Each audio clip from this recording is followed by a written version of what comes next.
Hello friends, and welcome back to Clownie Nerf. And as always, I appreciate every one of my subscribers and everybody that watches my video. Thank you so much for helping me get my shining, sparkling face out in the public and going worldwide. As far as, well, I don't know if I had subscribers over here, but if you look at the world map, I'm in Australia, which is awesome. Thank you, Australia. I love it. Someday I will come visit you. I will come visit you, and you can shoot me in the face or stick many Nerf darts to my giant forehead. But more on that some other time. So, we all know the XBZs right now. Might have a Spaceballs clip for that if I can figure out how to do it. Back to the point. That XBZs are the rage right now, and everybody's kind of, you know, getting off, and they're kind of like, I guess, more or less the dying fad at the moment, because I'm starting to see them cheap places, which is good, because I really like making XBZ blasters, and I honestly consider myself, I've gotten really good at it, except for the one that Kenzie McElfresh did on Nerf, shitty Nerfers. I love it. He took an XBZ and just slammed a triad or handle or something against the base of it on just the shell, just the tube itself. It is brilliant, absolutely brilliant. And I'll have to send you a pic. I'll put a picture up here if I remember when I'm watching the videos. I'll get a hold of him and see if I get a good picture of that thing up there. I thought it was genius because it's such a simple product. Ever since I've seen the big blast with a handle on the tank already, you just right with a hopper. Ultimate of minimalization. But what I did is I had a problem with some of my blasters. Now, if you watch my buddy Griever's stuff, he did a review on my XBZ. So another look behind the curtain, see? So we get over here, you know, on my XBZs that I did, my Raiders. The problem I was having with this guy, well, not this guy, the other guy back here, is that he would fishtail horribly, because this was an expanded tank on this one. Alright, so no matter how much I pumped, or what the problem was, it would just fishtail. But really sucked. So, I need to come up with a solution to that with the expanded tank. Now, I don't have the problem with the Roto Fury, but what I came up was this. And we're just going to pass this through the shot the best that I possibly can. Because this thing is a little over 4 feet in overall length. I really can't even get it all in the shot in here. So I'm just going to swim it around like a fish, as you can see. I'll see if I can get some better ammies, but all I did was take my XBZ internal that I already have, that's an expanded tank, and I added my standard CPVC PVC coupler system to it. I mean, sorry, PVC breech with a little single, because I don't, you know, run and go far. I just sit and take pop shots. And that more than 2 feet of PTEG for a barrel inside this thing, plus a spacer to protect it from sliding, because it kept hitting the inside of this thing, which is off some Busby gun I found, and then another piece out the end to retain it from sliding back onto itself, so it wouldn't expose itself at the end and get hurt and bend up, because we all know PTEG is really cruddy. Not much I can do about it from here, so we're going to eventually get into a little interview here, but I took the pumps, and we're going to come in a little closer for this stuff. You can see it's obviously two Raiders welded together, mechanically and not. And then the pump goes out the back. Now, I used a bicycle pump you pick up at Walmart that has a pressure gauge on it. I like these. It's the same one I used on my Roto Fury, the Scroto Fury mod I did. And I have the pump set, so I have the stock set, so when I bring it all the way down, it's just, I can take it to the last notch, second to the last notch, and it's not pressed up against that, which was good. But I can get this thing, you can see it, I get somewhere around 12 to 10 pumps, I think. And right now I'm pushing its limitations, but you can hear it. And it gets roughly, on the best shot I had was just about 200 feet, which was really, really cool. Now the consistency is the 170 mark to 160, 55. I was getting major clusters around the two, so it's just pretty slick. I thought, I don't have a Clownie. I really want to get it Clownied, so hopefully one of the wars I'll be doing that. And at that kind of range and feet, I don't got to worry about it too much. Now, the only other thing I did, and I'm quite proud of it, is I came up, as I tend to carve these little plates on the back of them, and anybody that's an anime fan should recognize that symbol right there. If you don't, too bad, because I now own, as you can tell in the title, my own Harkonnen cannon. Isn't that cool? Huh? Huh? That's what I'm going to call it, at least. It does get a good paint job, hopefully, later, if it's actually war-worthy. So, without further ado, then, I think we're going to crack it open, and I'll show you the internals. Lots and lots of internals. Hold on. We're getting into the works of the blaster here. Sorry, it's a little cold in here, so I kind of got a little sniffly going on here, and I'm actually quite tired.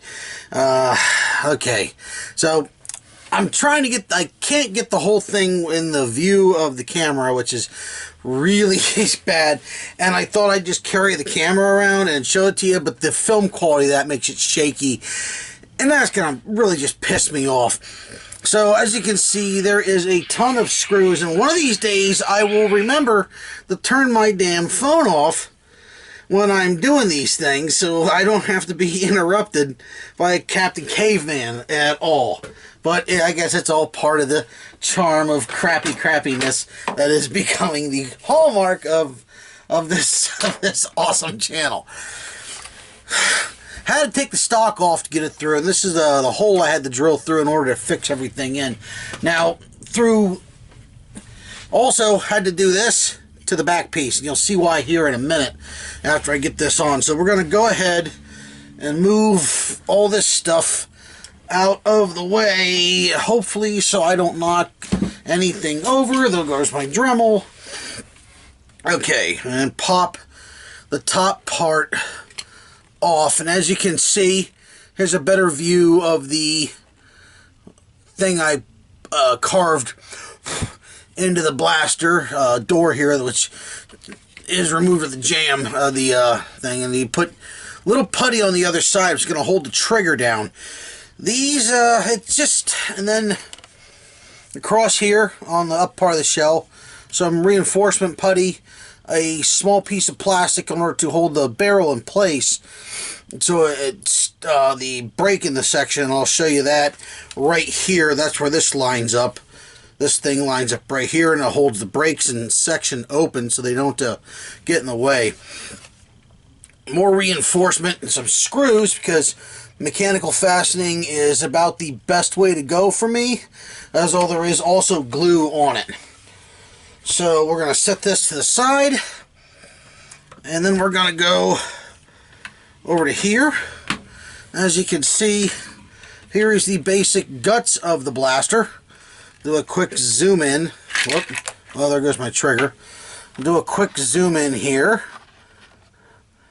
You can see it's pretty much the same as all the rest of them I do. They are very down and dirty, but it holds up and works, which is awesome. Nothing but E-putty replacement and enforcing, and that was the barrel end falling off. I'll show you maybe the insides of that too. Nothing but E-putty emplacement, just 4 points holding it in like that, and then your standard breech right here of CPVC and PVC nested together over top of the coupler. The black stuff is all grease. It's what do they call it? Graphite. I found the lithium stuff was causing me problems. this is completely disassembled. Everything is. It's all put together with screws that are deep set and countersunk. That's what this hole is on the other side, plugged by this screw here. It's so you can access all the screws on this side of this thing. And then, once again, got the two barrel pieces that go with it, connecting it. And we're going to zoom back out here because I get a little space on that. And I used bits of the barrels as spacers on the insides of the collars of these things, which you can maybe just see on the edge there. Each end has its own little spacer because it's more than 2 feet of PTEG here. Doesn't quite, it's too loose. It's just too loose and flops around. So the other part to this, if I can reach it, is the barrel itself, the extension I had to get, because when this thing's put together, I'll quick set her down here. This thing's put together, you have quite a bit of barrel hanging out here, and as you can see, here's the barrel that comes with it. It's longer than that. So I had to I took the muzzle piece off, and I didn't get a chance to mechanically fasten it, and that's going to be something I'm going to do when I have that open, but I had to place another piece inside. Now, inside this is the actual plunger tube, cut down and opened up from the backside, because the barrel only came up to here, and when you would push it open, the breech that was, it would hit against the wall here. So the barrel goes down inside, and then I had to cut another piece to go down inside that to have a flashing guide to go over top this. So you get this kind of cool double muzzle look, which I'm very proud of. It's also the second time I've had to use a hose jagger, which is, or hose barb, which was interesting. And it just goes right out the back. It's really, like I said, I just modded this thing down and dirty. Real easy to handle. My standard setup that I had, just like on the last one, screw setup, make an adjustable trigger out of it, which is kind of becoming a hallmark. I do enjoy these XBZs. They're so easy just to drag and drop, and especially when you just expand them like this. With they get so much power out of them. Okay, so other than the pump, which is just attached to the side with some screws and essentially the Raider grip, that's pretty much the end of it. I mean, the whole thing is serviceable to be taken apart, because if you don't make it so you can take it apart and service, that's pretty stupid in my opinion, because parts break, and then the plastic, in fact, I can even remove breech pieces and pretty much work on it by just removing this cover, because this lines right up through to the other side. So I'm going to go ahead and put this thing back together before the battery dies on my camera once again, because for some reason it never seems to stay charged. And once I'm done with that, I'm going to attach my little donut charm that I got from Kmart back to this thing. That's really cool. I mean, Fat Boy gets a sniper weapon, might as well hang a magic donut from the back side of it, right? It's pretty funny. Okay, so final thoughts, or just put the bastard back together. As a side note, if anybody hadn't noticed, and I'm filming this one but just holding my hand real quick here, is I have added a tack rail to this off a Recon or something like that. I'm not entirely sure. It's just glued in place because I really hated this long open look that I had gotten between here and here. It looked so unfinished, and that just kind of really closes in the gap much nicer. And hi, welcome back. So as you can tell, they're down and dirty like all the other internals I do. Nothing's really fancy, and I go with what works. And it's real simple, but in that way, I don't need to do any kind of fancy milling, and then I don't have anything fancy to work with anyways, or any real tools, except for a belt and disc sander, which I still haven't set up. So I'm really happy with the build that I came off on it. It is, of course, I'd say it's really comfortable, but it's a Raider, one of the Raider stock. So of course it's going to be comfortable because it's adjustable. Now the only thing I didn't get was the barrel perfectly straight. There is a slight twist in it, which you really can't see. Slightly terrifying. I think with a nice paint job, it will be a bit more intimidating. Because, I don't know. I love it. You don't know if you can actually see there is a little bit of a twist off to the side in the shelling. Now, the barrel itself is arrow straight, and I get laser shots, and I will be including this in the upcoming shoots of my primaries that I use, which will be part of a series of other videos, more than likely, going with the inventory arsenal and all the other stuff that's sitting around here, which may or may not come out after I've already said this, because I have a pile of videos. I just kind of grab one at random that gets my interest, and I'll post that up for the week. So, happy with my build, and final thoughts. Can't wait to use it this summer. Really dying to use it. Oh well. Everything, I guess good things come to those who wait, huh? Until then, this has been your pal Clownie. Watch, subscribe, hate mail, anything else. I'll read it all. My ego needs pushes in both directions. Remember, if you can't sleep, Clownie's watching. Peace.